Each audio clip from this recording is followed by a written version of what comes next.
ಅಲ್ಪಸಂಖ್ಯಾತರ ಕಲ್ಯಾಣ ಇಲಾಖೆ ವತಿಯಿಂದ ಸರಳ ಸಾಮೂಹಿಕ ವಿವಾಹ ನೆರವು ಅಂತ ಹೇಳಿ ಬಜೆಟ್ನಲ್ಲಿ ಘೋಷಿಸಿರುವಂತೆ ಈ ಒಂದು ಯೋಜನೆಯನ್ನು ಜಾರಿ ತಂದಿರುತ್ತದೆ. ಈ ಯೋಜನೆಯು ಸಹ ಅಲ್ಪಸಂಖ್ಯಾತ ಸಮುದಾಯಗಳು ಅಂದ್ರೆ ಮುಸ್ಲಿಮ್ಸ್, ಕ್ರಿಶ್ಚಿಯನ್, ಜೈನಸ್, ಪಾರ್ಸಿ ಮುಂತಾದ ಎಲ್ಲ ಜನಾಂಗದವರಿಗೂ ಈ ಒಂದು ಸ್ಕೀಮ್, ಈ ಒಂದು ಯೋಜನೆ ಅನ್ವಯ ಆಗುತ್ತದೆ. ಈ ಒಂದು ಯೋಜನೆಯಲ್ಲಿ ವಧುವರರು ಪ್ರತಿ ಕುಟುಂಬದಲ್ಲಿ ಒಂದು ಸಾರಿ ಮಾತ್ರ ಈ ಯೋಜನೆಯಲ್ಲಿ ಒಂದು ಲಾಭವನ್ನು ಪಡೀಲಿಕ್ಕೆ ಸಾಧ್ಯ ಆಗುತ್ತದೆ. ಯಾವ ಸ್ವಯಂ ಸೇವಾ ಸಂಸ್ಥೆಗಳ ಮುಖಾಂತರ ಈ ಒಂದು ಮದುವೆಯನ್ನು ಆಯೋಜನೆ ಮಾಡಿರ್ತಾರೋ ಅಂತ ದಂಪತಿಗಳಿಗೆ ಅವರ ಒಂದು ಜಂಟಿ ಖಾತೆಯಲ್ಲಿ 50,000 ಹಣವನ್ನು ನಾವು ಜಮೆ ಮಾಡ್ತೀವಿ. ಯಾರು ಮದುವೆಯನ್ನು ಆಯೋಜಿಸ್ತಾರೋ ಅವರಿಗೆ ಪ್ರತಿ ಒಂದು ಜೋಡಿಯಿಂದ 5,000 ರೂಪಾಯಿ ಅವರಿಗೆ ಹಣವನ್ನು ಹೋಗುತ್ತೆ. ಯಾವ ಟ್ರಸ್ಟ್ ಅಥವಾ ಸ್ವಯಂ ಸೇವಾ ಸಂಸ್ಥೆ ನಡೆಸುತ್ತೋ ಮದುವೆನ ಅವರಿಗೆ 5,000 ರೂಪಾಯಿ ಹೋಗುತ್ತೆ. ಇದರಲ್ಲಿ ಕೆಲವು ನಿಯಮಗಳಿದೆ. ಏನಪ್ಪಾ ಅಂತಂದ್ರೆ ವಧು ಮತ್ತು ವರರ ವಾರ್ಷಿಕ ಆದಾಯ 5 ಲಕ್ಷವನ್ನು ಮೀರಿರಬಾರ್ದು. ಅಲ್ಲದೆ ವಧುವಿನ ವಯಸ್ಸು 18ರಿಂದ 42 ವರ್ಷ ಇರಬೇಕು. ವರನ ವಯಸ್ಸು 18ರಿಂದ 45 ವರ್ಷಗಳು ಇರುತ್ತೆ.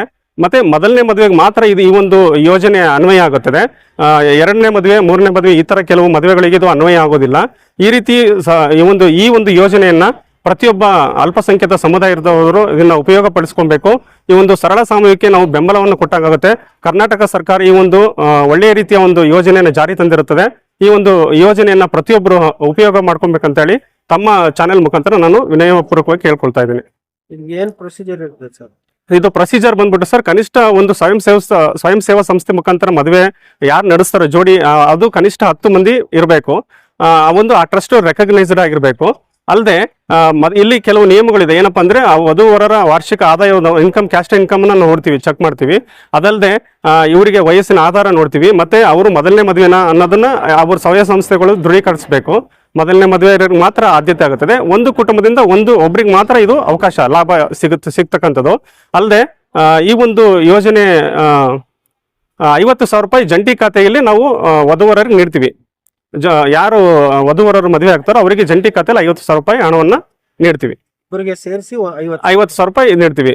ಇದು ಒಂದು ಉದ್ದೇಶ ಏನಪ್ಪಾ ಅಂದ್ರೆ ಒಂದು ಸರಳ ವಿವಾಹವನ್ನ ಪ್ರೋತ್ಸಾಹ ಮಾಡೋದ್ರ ಜೊತೆ ಒಂದು ಪ್ರೋತ್ಸಾಹ ಧನವನ್ನ ನೀಡ್ತಕ್ಕಂಥ ಒಂದು ಯೋಜನೆ ಇದಾಗಿದೆ. ಯಾವ ಒಂದು ಸ್ವಯಂ ಸೇವಾ ಸಂಸ್ಥೆ ಮದುವೆಯನ್ನು ಮಾಡ್ತಾರೋ ಅಥವಾ ಒಂದು ಮದುವೆ ನಡೆಸ್ಕೊಡ್ತಾರೋ ಅವರಿಗೆ 5,000 ರೂಪಾಯಿನ ಯೋಜನೆ ವೆಚ್ಚವಾಗಿ ನೀಡ್ತಾ ಇದ್ವಿ. ಸರ್, ಇದಕ್ಕೆ ಕಾಂಟ್ಯಾಕ್ಟ್ ನಂಬರ್ ಮತ್ತೆ ಇಮೇಲ್ ಐಡಿ ಏನಾಯ್ತು ಸರ್? ನಮ್ಮ ಒಂದು ಬೆಂಗಳೂರು ನಗರದಲ್ಲಿ 4 ಅಲ್ಪಸಂಖ್ಯಾತರ ಮಾಹಿತಿ ಕೇಂದ್ರ ಇದಾವೆ.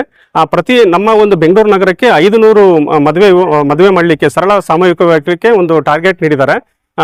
ನಾ ಹೇಳಿದಾಗೆ 4 ಅಲ್ಪಸಂಖ್ಯಾತರ ಮಾಹಿತಿ ಕೇಂದ್ರಗಳಿದಾವೆ. ಉತ್ತರ, ದಕ್ಷಿಣ, ಪೂರ್ವ ಮತ್ತು ಆನೇಕಲ್ಲಲ್ಲಿ ಇದೆ. ಅಲ್ಲದೆ ನಮ್ಮ ಒಂದು ಜಿಲ್ಲಾ ಕಚೇರಿ ಬಂದ್ಬಿಟ್ಟು ವಿವಿ ಗೋಪುರ ಪೋಡಿಯಂ ಬ್ಲಾಕ್ ಅಲ್ಲಿ ಇದೆ. ಇಲ್ಲಿ ಎಲ್ಲಾ ರೀತಿ ಮಾಹಿತಿಯನ್ನ ನಾವು ಈ ಒಂದು ಯೋಜನೆಗೆ ಸಂಪಟ್ಟಂಗೆ ನೀಡ್ತೀವಿ. ಇದನ್ನ ಎಲ್ಲ ಅಲ್ಪಸಂಖ್ಯಾತ ಸಮುದಾಯದ ಜನಗಳು ಉಪಯೋಗ ಮಾಡ್ಕೊಬೇಕಂತ ಕೇಳ್ಕೊಳ್ತಿದ್ದೀನಿ. ನನ್ನ ಹೆಸರು ರಾಘವೇಂದ್ರ ಅಂತ ಹೇಳಿ, ತಾಲೂಕು ವಿಸ್ತರಣಾಧಿಕಾರಿ ಅಲ್ಪಸಂಖ್ಯಾತರ ಕಲ್ಯಾಣಕ್ಕೆ ಬೆಂಗಳೂರು ಪೂರ್ವ ತಾಲೂಕು.